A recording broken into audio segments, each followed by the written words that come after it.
안녕하세요. 오늘도 사연살롱을 찾아주셔서 감사합니다. 저는 현재 부산에 살고 있고요. 8살, 5살 남매를 키우고 있는 30대 여자입니다. 제가 이렇게 사연을 신청하게 된 이유는 저에게 잠깐 있었던 시어머니에 대한 이야기를 하고 싶어서인데요. 저는 원래 시어머니가 안 계셨어요. 제가 남편과 결혼했을 때는 시아버님이 사별해 혼자셨거든요. 그래서 남편 위로는 5살 많은 누나가 저희 남편에게는 엄마와 같은 존재였어요. 아무래도 무뚝뚝한 시아버님보다는 누나가 더 많이 의지가 됐다고 하더라고요. 그러다가 제가 둘째 아이를 임신했을 때 시아버님이 재혼을 하신다고 폭탄 선언을 하셨는데요. 저에겐 없던 시어머니가 생긴 거죠. 그리고 그때부터 집안에 불화가 시작되었어요. 저에게 새로 생긴 시어머니는 제가 인생을 살면서 만난 사람 중에 가장 이상한 사람이었거든요. 그래서 그 이야기를 지금부터 들려드리도록 하겠습니다. 우선 제가 결혼한 시점부터 말씀드리면요. 저랑 남편이랑 회사에서 만났어요. 2년 사내 연애 끝에 결혼한 케이스였죠. 그리고 결혼 1년 반 만에 첫째 딸을 가졌고 딸애를 낳고 아이 봐줄 사람이 없어서 제가 회사를 그만두게 되었어요. 회사를 그만둘 때는 시원섭섭한 마음이 들었는데 그래도 아이가 더 중요하다고 생각해서 큰 아쉬움은 없었어요. 오히려 손이 시누이인 형님이 아이 때문에 제가 일을 못하게 된 것을 많이 안타까워하셨죠. 올케 회사 그만둬서 서운하지? 나라도 일을 안 하면 우리 조카 봐줄 수 있는데 내가 별다른 도움이 못 돼서 미안해. 아니에요. 형님은 아이 키우면서 맞벌이 하시는데 제가 어떻게 그런 마음을 가져요. 절대 아니에요. 그리고 제가 남한테 애를 못 맡길 것 같아서 그런 거니까 형님은 신경 안 쓰셔도 돼요. 형님이야말로 회사 일로 바쁘실 때 유나 제가 봐드릴게요. 아니야, 내가 어떻게 우리 애까지. 난 올케가 내 동생이랑 결혼해줘서 너무 고마워. 내 마음 알지? 그리고 어려움 있으면 언제든지 말해. 우리 민재가 속썩이면 그때도 바로 얘기하고 내가 아주 아작을 내줄 테니까. 형님도 참 우리 그이처럼 순하고 착한 사람이 어딨다고요. 저도 늘 형님께 감사해요. 이렇듯 저와 형님 사이는 무척이나 좋았어요. 거기에 저희는 시댁 친정, 형님네 저희 집 다 고만고만한 거리에서 살고 있었는데요. 그래서 더 가깝게 지내고 좋았죠. 맛있는 음식을 하면 나눠 먹기도 하고 밤에 살짝 만나서 야식도 먹고요. 그래서 다른 집은 몰라도 저희 집은 식구들끼리 다투고 불편할 일은 없을 거라고 생각했어요. 사실 저희 시댁이 저희 친정보다는 경제적으로 좀 빡빡한 편이었는데 저희 부모님이 남편과 시댁 식구들 성품들이 다 좋다고 결혼을 허락해 주셨거든요. 그에 반면 저희 부모님은 제가 막둥이라 연세가 좀 있으신 편이었는데요. 부모님 두 분 다 대기업에 다니셨다가 은퇴하셨고 그때 받은 퇴직금으로 재테크하시면서 재산을 불리셨어요. 특히 저희 엄마가 투자나 재테크를 참 잘하셨는데 최종 목표는 목 좋은 곳에 상가 건물을 매입해 임대업을 하시는 거였죠. 그렇게 저는 평범하면서도 무탈하게 결혼 생활을 하고 있었어요. 가끔 육아 때문에 지치긴 했지만 아이 크는 맛에 웃고 울고 지냈어요. 그러다 제가 첫째를 낳고 2년 만에 둘째를 임신했을 즈음에 시아버님이 형님네와 저희 부부를 모두 집으로 부르셨어요. 그리고 그날 생각지도 못했던 시아버님의 재혼 통보를 듣게 되었는데요. 새 어머니는 딱 봐도 평범해 보이지 않더군요. 나이도 10살은 어리셨는데 20대 후반 백수 아들을 데리고 오셨어요. 갑자기 생긴 시어머니도 놀랄 노자인데 없던 도련님까지 생기니 저는 물론이고 형님과 저희 남편도 그야말로 멘붕이 왔었죠. 그날 저희 부부와 형님 내외는 충격에 아무 말도 하지 못했어요.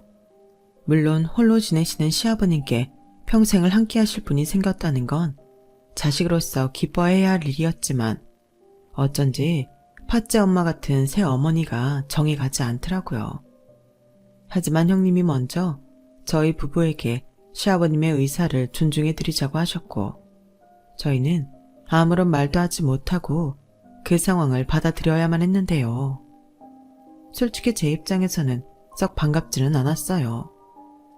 편견이고 선입견일 수 있지만 새 시어머니와 시동생이 인상이 좋지 못한 것도 한몫한 부분이었죠. 그래도 어쩌겠어요. 아무리 제가 싫다고 한들 달라질 것은 없었고 이미 시아버님은 재혼을 선택하셨는걸요. 그래서 저는 최대한 새 시어머니와 잘 지내려 노력했어요. 그러면서도 마음 한편으로는 서로 맞지 않아 고부 갈등이 생긴다면 그때는 어쩔 수 없이 좀 멀리하자는 마음을 먹었죠. 그런데요, 참 이상하게도 새어머니는 결혼하면서 생긴 아들, 딸보다도 저에게 관심이 많으셨는데요. 자기도 아들이 있어서 언제고 며느리를 볼 텐데 이렇게 미리 연습을 할 수 있어서 너무 좋다나? 솔직히 그 말도 저한테는 이상하게 들렸어요. 그래서 말했죠. 어머니, 이런 말씀 조심스럽지만 미리 연습하시는 게 아니고 저는 어머니 며느리가 맞아요. 어머님이 저희 아버님이랑 재혼하셨으니 제 남편도 어머니 아들이죠. 어머, 그렇지? 나도 알아. 근데 좀 쑥스러워서 그래.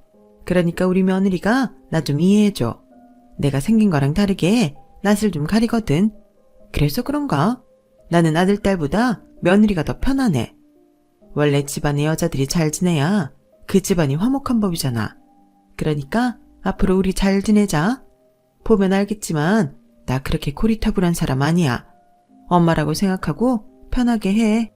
우리 아저씨가 나랑 연애할 때도 며느리가 너무 막내딸처럼 잘한다고 그렇게 자랑을 했어. 아, 그래요? 저도 어머님이랑 잘 지내고 싶어요. 잘 부탁드립니다. 그래, 나도 잘 부탁해. 근데 내가 우리 아저씨한테 들었는데 친정집이 그렇게 잘 산다며? 친정에 돈이 많아? 아니면 땅이 많아? 네? 아니, 내 말은 그냥 궁금해서. 가족끼리는 그 정도 프라이버시는 오픈할 수 있잖아. 친정 부모님이 재산이 얼마나 많아? 건물이나 아파트도 몇 채씩 있는 거야? 아파트가 있으시긴 한데 건물은 아직 없으세요. 아직? 그렇다는 건 건물도 사실 계획이 있다는 거네? 어머나 세상에, 우리 며느리가 말로만 듣던 금수저구나. 아, 그건 아닌데 저희 부모님이 나이가 있으셔서 이미 직장 생활에서 은퇴를 하셨거든요. 아무래도 안정적인 수입이 필요하니까 이런저런 생각을 하시는 것 같아요. 그래? 그래도 뭐 나중엔 다 자식들 물려주시고 가시지 않겠어? 우리 며느리는 좋겠네. 그런 황금알 낳는 유산도 받고. 그럼 부모님 건물 사시면 나한테 꼭 알려줘야 해. 다른 게 아니고 축하 인사 드리고 싶어서. 나도 솔직히 좀 쑥스럽잖아. 나이 먹고 재혼한 게 자랑도 아니고 좋은 타이밍에 인사드리면 좋을 것 같아서. 네, 그럴게요. 그리고 있잖아. 이런 말 어떻게 들릴지 모르지만 내 아들도 잘 부탁해. 아직 너무 어려서 세상 물정을 잘 몰라. 내가 고생을 많이 해서 우리 아들을 오냐오냐 키웠거든. 아, 네. 저는 그 말이 묘하게 수긍이 됐어요. 실제로 시댁으로 자기 엄마 따라간 시동생은 나이가 적지 않은데 취직할 생각도 없어 매일 방에서 게임만 했거든요. 말로는 그것도 돈이 된다며 열심히 한다고 하는데 제 입장에서는 한심하게 보였어요. 그래서 백수이지만 저는 시댁에 가도 시동생 얼굴도 제대로 보지 못했죠. 처음엔 쑥스러워서 그러나 했지만 몇 달 지켜보니 그것도 아니더라고요. 거기에 새어머니는 재혼 후 머지않아 아주 노골적으로 형님과 저희 남편에게 다만 얼마라도 용돈을 받길 원하셨는데 뭐 솔직히 툭 까놓고 저희 시아버님이 수입이 별로 좋으신 편은 아니긴 했어요. 내가 정말 자식들한테 이런 말까지 하게 돼서 너무 유감인데 너희도 알 건 알아야 할 것 같아서. 솔직히 나는 그래도 아버지가 어느 정도는 용돈을 받고 계신 줄 알았어. 그런데 딸이고 아들이고 각자 벌 만큼 벌면서 어떻게 그럴 수 있니? 시집장가 갔으면 아버지는 어떻게 살든 상관없었던 거야? 네? 그건 아니었는데 저희 아빠는 제가 드린다고 해도 싫다고 하셨어요. 당신 쓸 만큼은 버신다고. 아, 그야 네 아버지 성격이 그런 거지. 여태 그걸 몰라? 싫다고 해도 딱 통장에 꽂아주고 그랬어야지. 첫째인 누나가 그렇게 신경을 못 쓰니 남동생이 오죽해?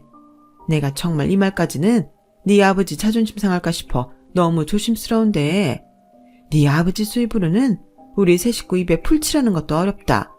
사람이 맨날 쌀이랑 풀만 먹고 사니? 가끔은 고기도 먹고 외식도 하고 그래야지.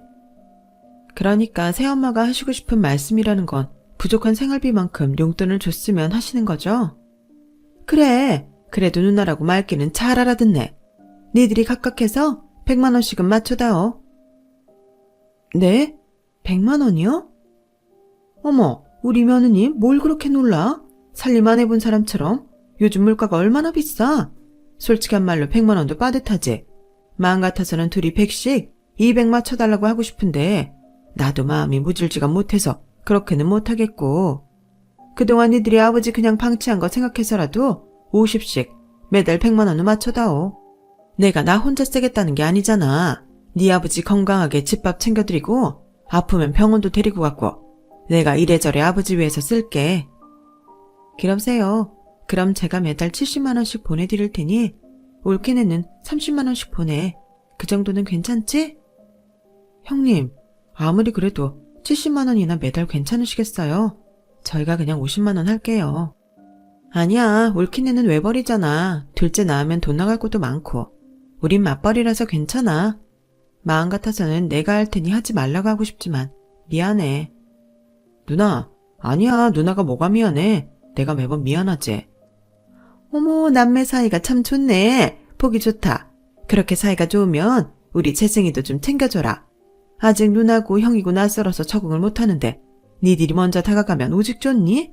용돈도 좀 주고 맛있는 것도 좀 사주고 니들 쇼핑하다 좋은 거 있으면 좀 사주면 애가 마음을 열 텐데. 차차 할게요. 저희도 갑자기 생긴 동생이라서요. 뭐 동생이 먼저 친해지자고 다가오면 몰라도 저희도 어렵네요. 대신 말씀하신 용돈은 맞춰서 드릴게요. 그래, 첫 술에 배부를 수는 없으니. 그리고 내가 용돈 달라고 했다는 건 너희 아버지한테는 비밀이다. 알잖아, 그 양반 자존심 빼면 시체라는 거. 분명 내가 니들한테 돈 달라고 했다고 난리를 칠 거다. 그리고 어디 공사판 같은 데서 돈 벌어다 준다고 무리하겠지. 그러다 허리라도 삐끗하면 큰일이고. 안 그래? 너희 아버지 생각해서 이건 너희랑 나만 아는 비밀로 하자. 내가 알뜰살뜰 아껴서 쓸게. 고맙다. 그날 이후부터 저희와 형님네는 매달 1일 새어머니, 그러니까 시어머니께 용돈을 보내드렸어요. 저희는 형님 덕에 매달 30만 원씩 보냈는데 고정적으로 나가는 돈이 생기니 부담이 되긴 했죠. 어쨌든 저희는 외벌이었으니까요. 하지만 저희를 배려해 더 많은 돈을 부담하는 형님이 있어 그것도 감사하게 생각했는데 아껴 쓰시겠다는 시어머니의 말과 다른 행동들을 보니 제 마음도 편하더군요. 그 돈이 아까웠거든요. 그 돈이면 저희 아이들 소고기라도 더 사 먹일 수 있고 예쁜 옷도 사줄 수 있는 돈이잖아요. 그런데 시어머니는 늘 돈이 부족하다고 노래하시면서 매주 홈쇼핑을 하셨고 거기에 전에 없던 차 한 대가 생겼는데 물어보니 시동생 차라고 했어요. 아니, 우리 재승이가 요즘은 취직을 하려고 해도 차가 없으면 안 된다고 하더라. 그래서 어떻게 없는 형편이라도 사줘야지. 중고는 믿을 수 없고 경차는 또 위험하니까 그냥 무난한 걸로 샀어. 그래도 우리 재승이 착해.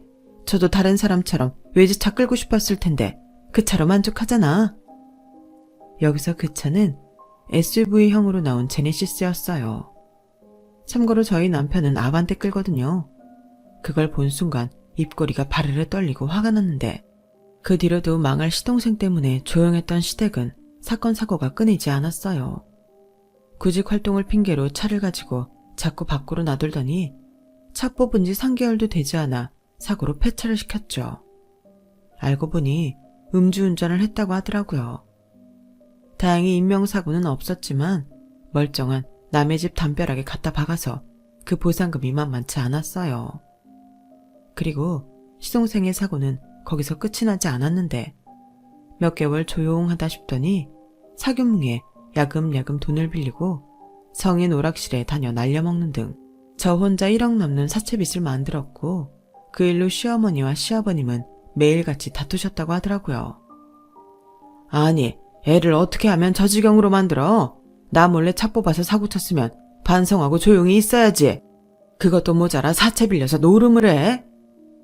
무슨 얘가 노름을 해요? 그냥 오락실이죠. 그리고 얘가 오죽하면 나한테 말도 못하고 그런데 돈을 빌렸겠어요?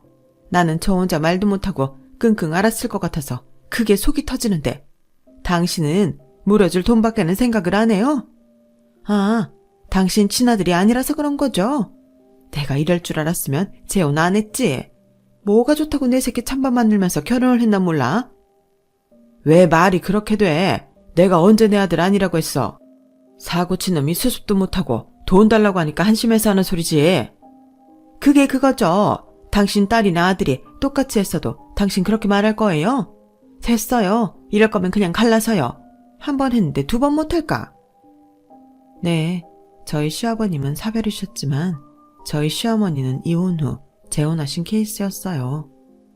그리고 그 마음이 뭔지는 모르겠지만 저희 시아버님은 그런 시어머니의 말에 아무 말씀도 못 하셨다는데요. 그건 좀 의외긴 했어요. 하지만 시아버님 못지않게 그런 한심한 시동생을 못마땅하게 생각하는 건 형님과 저희 남편도 마찬가지였고 문제는 역시 눈덩이처럼 불어나는 시동생의 빚이었죠. 빨리 해결하지 않으면 원금보다 이자가 더 많아져 어떻게 할 수도 없을 것 같았거든요. 사태가 이 지경이 되자 이번에도 형님은 시아버님 때문이라도 당신 적금을 깨고 대출을 받아서 해결을 하시겠다고 했어요.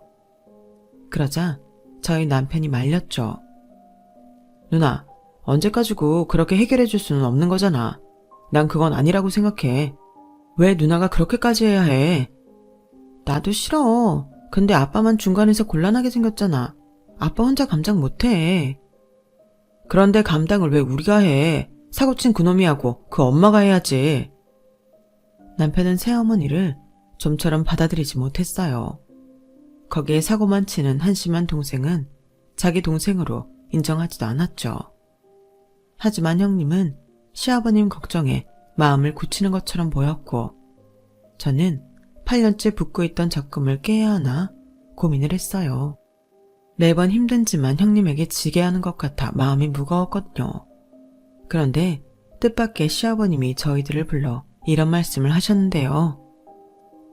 니들 말은 안 해도 신경 쓰고 있을 것 같아서 내가 불렀다. 재승이 사고친 거 니들이 해결해 줄 것 없다. 니들한테는 미안한 말이지만 이 집 내놨어. 집 팔리는 대로 재승이 빚 해결하고 우리는 돈에 맞춰서 이사할 생각이다. 아빠, 그래도 이 집은... 나도 고민 많이 하고 결정한 거야. 네 엄마랑 살던 집이라 나도 끝까지 팔고 싶지 않았는데. 그래도 어쩌겠니? 재승이도 내 아들인걸. 그리고 네 새엄마도 내 식구잖아. 그래서 내가 해결하는 게 맞다고 생각한다. 괜히 이 일로 니들 마음 불편할 것 같아서 미리 말하는 거야. 아버님, 정말 이 집 하셔도 괜찮으시겠어요? 괜찮다. 내가 특히 너 볼 면목이 없어. 미안하다. 그래도 내가 선택한 사람이니 네가 시어머니 좀 좋게 봐줘라. 시아버님은 다소 무거운 표정으로 애써 웃으며 말씀하셨어요. 그러자 남편은 어쩔 수 없다는 듯 고개를 끄덕였고 형님은 답답한지 한숨만 쉬시더군요. 하지만 옆에서 한마디도 하지 않고 있던 시어머니의 얼굴엔 아무렇지 않은 미소만 맴돌았어요. 그렇게라도 자기 아들 빚을 해결할 수 있어 좋았던 건지 저도 슬슬 정남이가 떨어지더라고요. 그리고 이 정도로 민폐를 끼친 시동생은 지도 양심은 있는 건지 몇 달은 또 지방에 처박혀서 게임만 했는데 그동안 친 사고 때문인지 그냥 그렇게 있는 게 고마울 지경이었어요. 하지만 지도 그렇게 지내는 건 답답했는지 이번에는 무슨 돈으로 샀는지 모르겠지만 오토바이를 샀는데요. 시어머니 말로는 그 오토바이로 배달 일을 한다고 했다더군요. 제가 잘 몰라서 그러는데 배달 일을 하려면 그렇게 몇 천만 원이나 하는 오토바이가 필요한가요? 저는 그때도 벌써부터 불안하기 시작했어요. 하지만 다행스럽게도 사고 소식 같은 건 들리지 않았는데 배달일도 매일 나가는 게 아닌 시동생은 지 꼴리는 날만 일을 하는 것 같더라고요. 그러면서 또 그 허세병이 돌았는지 지는 사업 체질이라는 말 같지 않은 소리를 찍찍 했는데 그냥 옆집 똥개가 지난다고 생각하고 무시했어요. 들을 가치도 없었으니까요. 그 뒤 저는 아이 핑계로 시댁 가는 일을 등한시했고 남편도 저한테 꼭 필요한 일 아니면 가지 말라고 했는데요. 그러자 시어머님이 심심하면 저희 집에 불쑥불쑥 놀러를 오셨어요. 그도 그럴 게 너무 싫은데 살던 집을 팔아 저희 집이랑 더 가까이 이사를 오셨거든요. 말로는 애 키우는 저를 도와주려고 근처로 오셨다고 하는데 정작 오셔서는 애기 기저귀도 갈아주시는 법이 없으셨어요. 그저 커피 마시고 당신 하고 싶은 말만 하셨죠. 그리고 제가 필요해 뭐라도 사면 귀신같이 알고는 자기도 써보면 안 되냐고 했는데 솔직히 싫었어요. 그래서 가끔은 외출한 척 하기도 했는데 아직 아기인 둘째 아들이 울어버리기라도 하면 그날은 하루 종일 시어머니를 상대해야 했죠. 그리고 그 즈음이 저희 친정에서 본격적으로 상가 건물을 매입하려 알아보던 중이었고 옆에서 제가 친정엄마랑 통화하는 걸 듣던 시어머니는 눈빛이 변하더니 이것저것 사사건건 물어보고 참견하기 시작했는데요. 땡땡땡 동네는 안 돼. 거긴 너무 복잡하고 무엇보다 동네가 좀 후지잖아. 그래요? 그래도 거기가 유동인구가 많아서 저희 부모님은 좋게 생각하고 계신 것 같은데 나중에 말씀은 드려볼게요. 그래, 이왕 사시는 거 역세권이나 신도시 같은 곳이 좋지. 깨끗하고 보기도 좋고, 안 그래? 네, 근데 거기는 너무 비싸지 않을까요? 아무래도 돈이 가장 문제인 것 같아요. 요즘 누가 재벌이나 연예인 아니고 현금으로 건물을 사니? 다 조금씩은 대출받고 그러는 거지. 근데 뭐가 걱정이야? 월세 받으면 대출금 내고도 남는 게 얼만데. 시어머니는 마치 자기가 건물을 매입하는 양 혼자서 이리저리 알아보시고 신이 나셨어요. 저는 솔직히 이해는 가지 않았죠.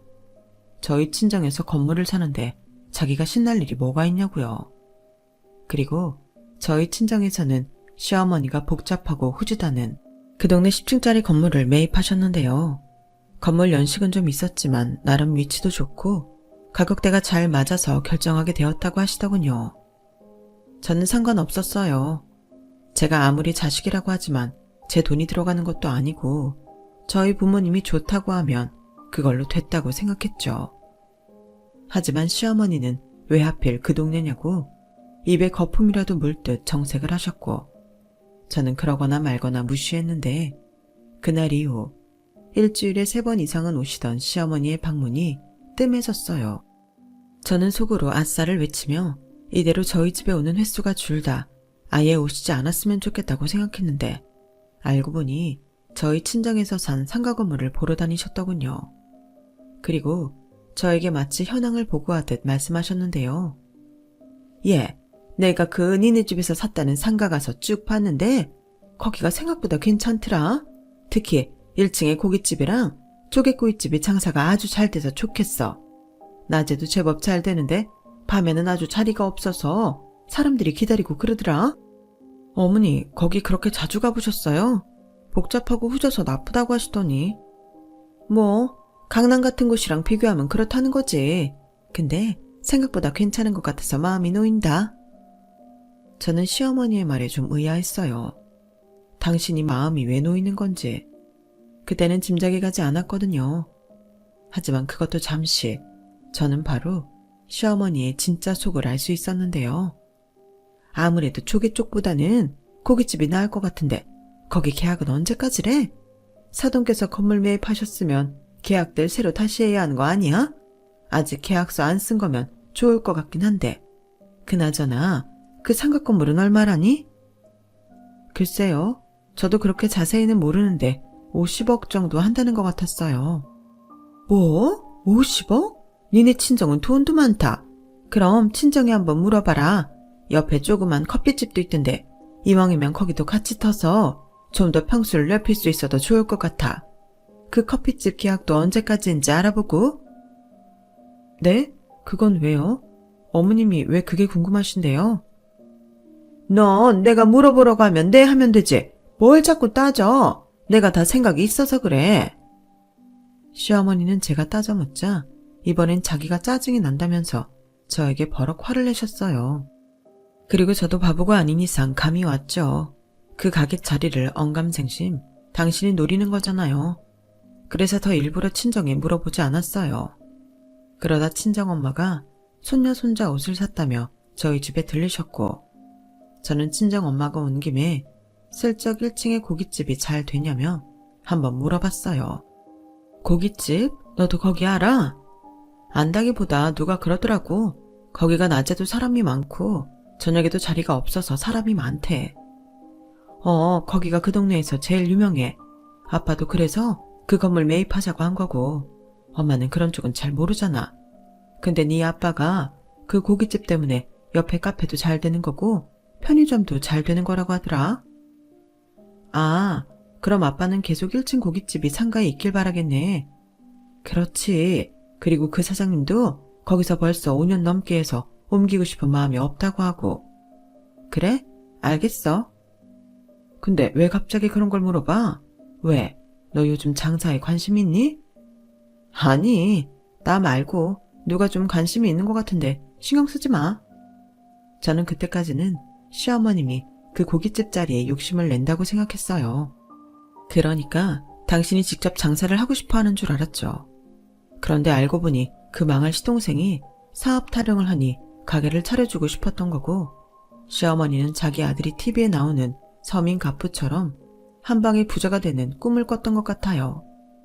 서민 가프라니 지나가는 길고양이가 야옹할 일이죠. 성실하기라나 끈기가 있기라나 뭐 하나 장점이 없는 시동생에게 장사는 그냥 돈지랄이나 다름없어 보였어요. 그런데 시어머니는 그런 저와는 생각이 달랐죠. 우리 아들이 다른 건 몰라도 계산이 빨라. 그래서 나도 내심 우리 애는 사업이나 장사 같은 걸 하는 게 적성에 맞겠다고 생각했거든. 근데 내가 돈이 있어야 작은 거라도 차려주지.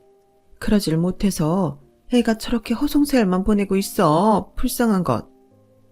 저는 시어머니의 말에 달이 할 말이 없어 아무 말도 하지 않았어요. 제 눈에는 불쌍하기는커녕 한심한 놈이었고 그 말을 입 밖에 꺼낼 수 없으니 그냥 꾹 참고 있었죠. 그러자 당신은 또 그게 답답했는지 결국 당신 입으로 진짜 마음을 말씀하셨어요. 있잖아, 내가 아무리 생각해도 니네 친정에서 산 그 상가 건물 1층 고깃집 우리 아들한테 한번 해보라고 하자. 이미 단골들이 많이 형성된 가게라서 시행착오할 것도 없잖아. 어머니, 그거였어요? 그래서 자꾸 그 가게 계약 언제까지냐고 물어보신 거예요? 근데 전에 저희 엄마 오셨을 때 들어보니까 저희 부모님은 그 가게 내보낼 마음이 1도 없어 보였어요. 그 1층 고깃집 보고 그 건물 매입하셨다고 하셨거든요. 그리고 이런 말 죄송하지만 도련님은 사업이나 장사 같은 거 말고 어디든 취직해서 돈을 좀 모아야 한다고 생각해요. 말이 모으는 거지. 그동안 진 빚이랑 자기 힘으로 해결해야죠. 돈 쓰는 사람 따로 있고 갚는 사람 따로 있나요? 자기 때문에 아버님이 살던 집까지 팔았는데. 뭐? 너 지금 말 다 했니? 아무리 하늘에서 뚝 떨어진 시동생이라고 하지만 너 진짜 너무한다. 가만 보니까 너도 우리 모자를 무시하는 거구나? 왜? 돈 있는 집 딸이라 우리가 거지 깽깽이로 보이냐? 너 조심해. 아무리 그래도 내가 네 시어머니고 앞으로 사람 일 모르는 거다. 네가 그렇게 무시한 내 아들이 네 남편보다 훨씬 더 잘 나가고 부자가 될 수 있어. 시어머니는 금방이라도 터질 것 같은 얼굴로 저에게 삿대질까지 하시며 화를 내고 자리에서 일어나셨어요. 그 바람에 자던 애도 놀라서 울기 시작했는데 애가 저를 닮아 시끄럽다며 짜증을 내시고는 거칠게 현관문을 쾅 닫고 가버리셨죠. 그 뒤 저도 열받아서 전화고 문자고 씹었어요. 아무리 제가 며느리고 아랫사람이라고는 하지만 그런 일을 겪고 예전처럼 어머니 할 수는 없잖아요. 그런데 제가 그렇게 철벽을 치자 자기도 이건 아니다 싶었는지 문자로 구구절절 애원하셨는데요. 내용은 저희 친정에 얘기 좀 잘해달라는 거였죠. 남보다야 사돈이 잘 되는 게 좋지 않겠냐고. 그게 멀리 봤을 때 저도 좋은 거라고 하시는데 순간 저도 궁금한 게 하나 생겼어요. 그래서 곧장 전화를 드렸죠. 아가. 어머니, 저 궁금한 게 있는데요. 만약에 그 고깃집이 나간다고 하면 어머님 거기 관리비랑 권리금 있으세요? 여쭤보진 않았지만 워낙 장사가 잘 되는 집이라 많으면 많았지 적지는 않을 것 같은데 얼마까지 생각하시는 건데요? 그걸 왜 나한테 묻니? 그야 당연히 너네랑 네 남편, 누나네가 해줘야지. 내가 무슨 돈이 있어. 나도 니들이 주는 월 100 없으면 땡전 한 푼 없는 사람인데 그마저도 그 망할 차 할부금으로 매달 내고 없어. 그것도 올려달라고 할 판인데 그 보증금이랑 권리금까지 나더러 해결하라고? 에이, 그건 아니지. 어머님, 어쩜 그러실 수가 있어요? 형님이랑 저희 남편이 그러자고 할 것 같아요? 아니, 하나뿐인 동생이 저렇게 노는데 누나고 형이 그럼 가만히 있는단 말이냐? 막말로 친동생도 아니고 저희들이 무슨 돈이 있어요? 왜? 네 아버지가 집 팔고 돈 마련한다고 했을 때 니들이 먼저 돈 내놓으려고 했잖아. 아니면 직장들도 좋은데 대출이라도 받아서 주면 되지. 뭐? 친동생도 아니야? 그러니까 너도 내 아들을 그렇게 생각한 거구나. 네, 그게 사실이잖아요. 서로 조심하고 배려해도 모자랄 판에 하늘에서 뚝 떨어진 동생 도와주자고 빚까지 져요? 그건 아니죠. 어머님은 그러실 수 있으세요? 사람을 뭘로 보고? 당연히 나는 그럴 수 있지. 내가 그럴 수 있는 사람이라서 난 니들도 그럴 줄 알았다. 그런데 뭐가 어쩌고 어째? 그리고도 니들이 가족이야? 가족 타령 그만하시고 아닌 건 아니라고 어머님이 도련님을 가르쳐 주셔야죠. 어머님이 그러시니까 도련님이 더 정신을 못 차리는 거예요. 어려도 그 나이면 어른인데 언제까지 애 취급하실 거예요? 자기 살 길 자기가 찾으라고 하셔야죠. 됐다. 누가 너더러 내 아들 훈계질하래? 어차피 직업물도 아니면서 됐다. 내가 직접 니네 부모님한테 물어보마. 이참에 인사도 드릴 겸 잘 됐지? 시어머니는 그렇게 당신 할 말만 하고 전화를 뚝 끊어버리셨어요. 그리고 저희 부모님에게 직접 물어본다는 말에 찝찝했던 저는 애들을 데리고 친정으로 갔는데요. 뭐? 네 새 시어머니라는 사람이 그런 말을 했어? 찾아올지 전화를 할지 모르겠지만 왠지 말만 그렇게 하는 게 아닌 것 같아서. 괜찮아. 넌 아빠를 그렇게 보고도 몰라. 아빠가 알아서 할 테니까 너는 모른 척하고 있어. 이참에 잘 됐네. 어떤 사람인지 궁금했는데. 근데 아빠, 우리 시어머니 좀 이상하긴 해. 상식 바뀐 사람이라 어떻게 틀지 모르거든. 알았어. 내가 그 가게 자리 안 준다는데 자기가 뭐 어쩔 건데. 이미 그 사장이랑 앞으로 계속 같이 윈윈하자고 계약도 끝났어. 그리고 다른 상가도 임차인 봐가면서 계약할 거니까 너는 걱정하지 마. 저는 친정 아빠의 말에 안심이 됐어요. 그리고 제가 친정에 다녀오고 이튿날 시어머니는 저희 친정엄마에게 전화를 하셨고 친정엄마는 전화로 할 얘기가 아닌 것 같으니 집으로 초대하겠다고 했는데 거기서 저희 친정아빠가 일장 연설을 하신 모양이었어요. 자기는 사돈이라고 형편 봐줄 생각도 없고 괜히 가족끼리 엮이면 불편해질 수 있는데 사돈은 더하지 않겠냐며 당신은 딸인 제가 가게를 하고 싶다고 자기한테 말해도 받아줄 마음이 없다고 하셨다는데 시어머님이 말 한마디 제대로 해보지도 못하고 돌아가셨다고 하더라고요.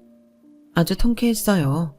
보진 못했지만 시어머님이 어떤 얼굴을 하고 있었을지 제 머릿속에 그려질 정도였죠. 그런데 시어머니는 그 분풀이를 하고 싶었던 건지 아니면 지푸라기라도 잡고 싶었던 건지 이번에도 저를 찾아와 찡찡거리기 시작하셨는데요.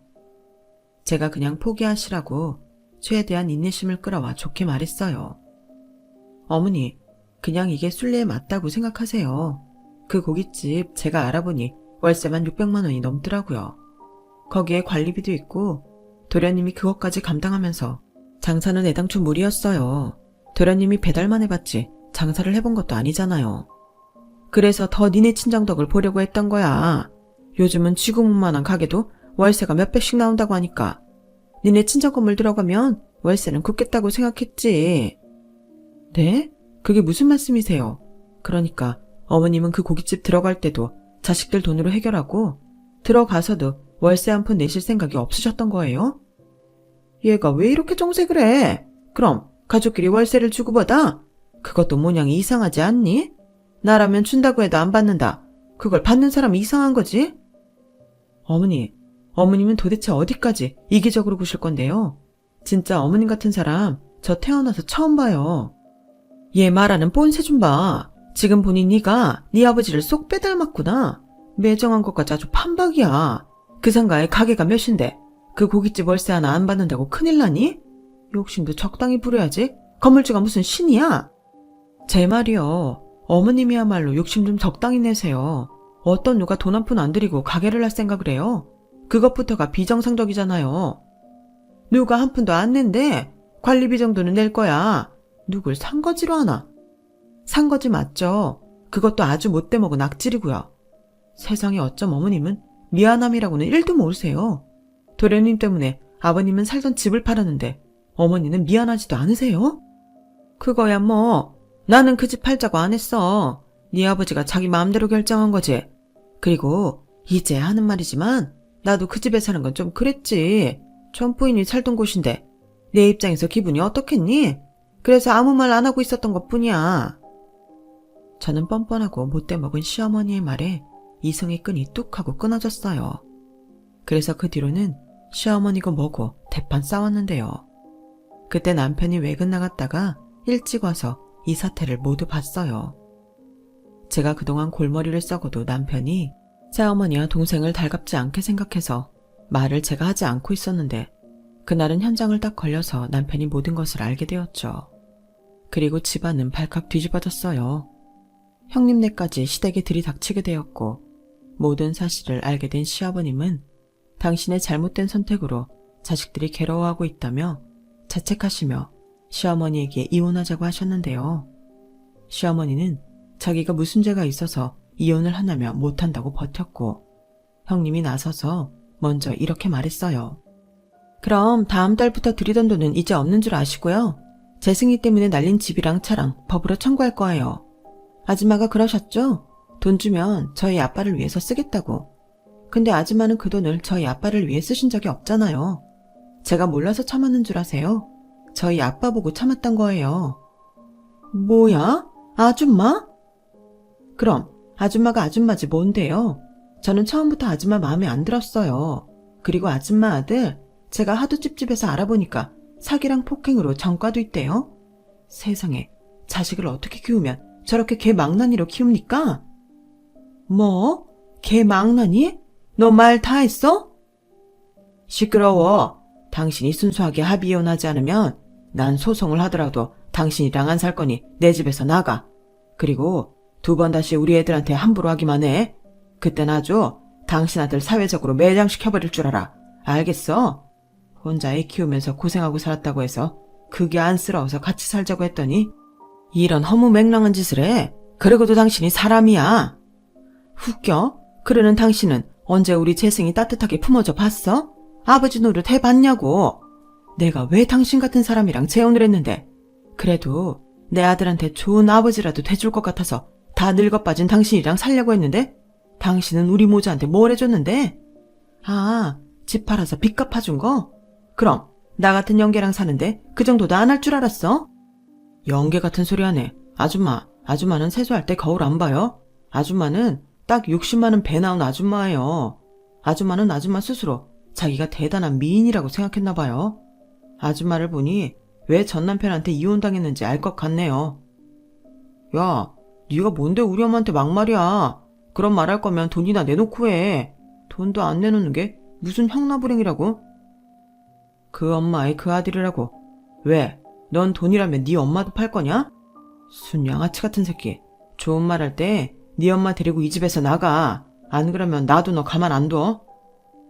그날은 모든 식구들이 말릴 사람도 없이 모두 한마음 한뜻으로 싸웠어요. 그리고 시아버님은 자식들과 상의한 끝에 소송을 하기로 했는데요. 그 여자한테 받을 게 많았으니까요. 물론 쥐뿔도 없어서 받아낼 것도 없었지만 제대로 이번 기회에 혼내주고 싶은 마음이었어요.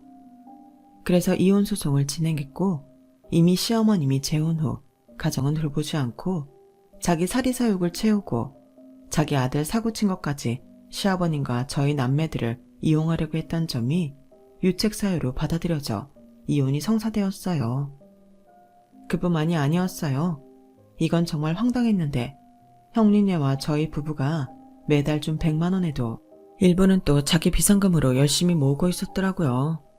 그런 거 보면 알뜰하다고 해야 하나? 자기 아들이 해먹은 착각 때문에 아주 많은 돈이 모인 건 아니었지만 그 돈에서 자기 비상금까지 만들었다는 게 놀라웠어요. 물론 그 돈은 통장 압류가 되면서 본래의 주인에게로 돌아왔어요. 그리고 자기가 쓴 돈은 도로 저희들에게 토해내라고 판사님이 직접 말씀하셨는데요. 혼인 기간이 길지 않아 재산 분할의 의무도 없었고 집까지 팔아 해결한 빚도 모두 다시 돌려주라는 주문과 함께 시아버님은 1,000만 원이라는 위자료까지 받게 되었으니 소송하지 않고 합의 이혼했으면 어쩔 뻔했나 싶더군요. 물론 그 돈을 다 받으려면 얼마의 시간이 걸릴지는 알 수 없지만 한 번만 봐달라고 비는 그 뻔뻔했던 모자를 보니 그동안 켜켜이 쌓였던 짜증과 분노가 어느 정도는 사라지는 것 같았어요. 하지만 그날 이후 시아버님은 심적으로 많이 힘들었는지 말수가 더 사라지셨는데 나중엔 시골 고향으로 돌아가고 싶다고 하셨어요. 저희 부부와 형님은 그러지 마시라고 말렸지만 아마도 시아버님은 저희를 보기가 미안해서 그런 것처럼 보이더군요. 그래서 제가 남편과 형님에게 시아버님께 시간을 드리자고 했어요. 가까이 지내면서 힘드시기보다 시아버님이 원하는 대로 해드리고 싶었거든요. 대신 명절에는 꼭 식구들 모두 모여 시간을 보내자고 약속했는데 그러자 형님이 웃으면서 그렇게 하자고 하셨어요. 그래서 그날 이후 시아버님은 당신 고향으로 내려가셨고 저희는 추석과 설이면 시아버님이 계신 곳으로 가서 명절 연휴를 모두 보내고 옵니다. 저야 친정이 가까이 있고 형제도 있다 보니 명절 연휴쯤은 그렇게 지낼 수 있었어요. 하지만 남편은 그게 미안했는지 저희 친정에 더 잘하려고 하는데 이래저래 나쁜 것이 없죠. 거기에 요즘은 상가 관리 때문에 저희 부모님이 많이 바빠지셨는데 남편이 시간 날 때면 저희 부모님을 도우러 다니니 저희 부모님이 너무 좋아하십니다. 누가 그러는데 결혼을 하면 각자 자기 집에 잘하는 것도 좋지만 서로 반대로 챙기는 것도 좋다고 하더라고요. 그래서 그런지 요즘은 저도 제 동생보다 형님이 더 가깝게 느껴지고 시아버님이 아빠처럼 느껴지는데 앞으로도 우리 가족 별 탈 없이 지금처럼만 지낼 수 있었으면 좋겠어요. 이젠 제법 시간이 많이 지났지만 그 천벌받아 마땅한 모자들이 제대로 고생하고 살았으면 좋겠네요. 그리고 어서 빨리 저희에게 줄 돈을 모두 갚았으면 좋겠어요. 그래야 그 지긋지긋한 연도 끊어질 테니 말이죠. 여러분들에게도 저런 이상한 사람이 꼬였던 적이 있으신가요? 저는 태어나 그런 사람은 정말 처음이었어요. 그래서 앞으로 그런 사람은 만나고 싶지 않은 마음과 동시에 나란 사람도 저렇게 되면 안 된다는 생각을 갖게 되었는데요. 돈을 떠나서 저런 호진 인간은 되면 안 되겠다는 생각을 합니다. 의외로 좋은 사람이 된다는 건 노력이 많이 필요한 일인 것 같아요. 그리고 한순간에 절대 이루어질 수 있는 일이 아닌 것 같아 더욱 나이가 들었을 때 빛이 나는 게 아닌가 싶습니다. 그런 건 돈으로도 만들 수 없는 거잖아요. 그 점을 오늘도 명심하며 저는 이만 인사를 드릴까 합니다. 여러분들의 주변에는 그런 사람들이 하나도 없길 바라며 지금까지 제 사연 들어주신 모든 분들께 감사의 마음을 전합니다. 그럼 늘 건강하시고 행복하세요. 여러분, 사연 댓글에 응원과 현명한 조언 부탁드려요. 좋아요와 구독은 저에게 큰 힘이 됩니다. 오늘도 좋은 일 가득하세요.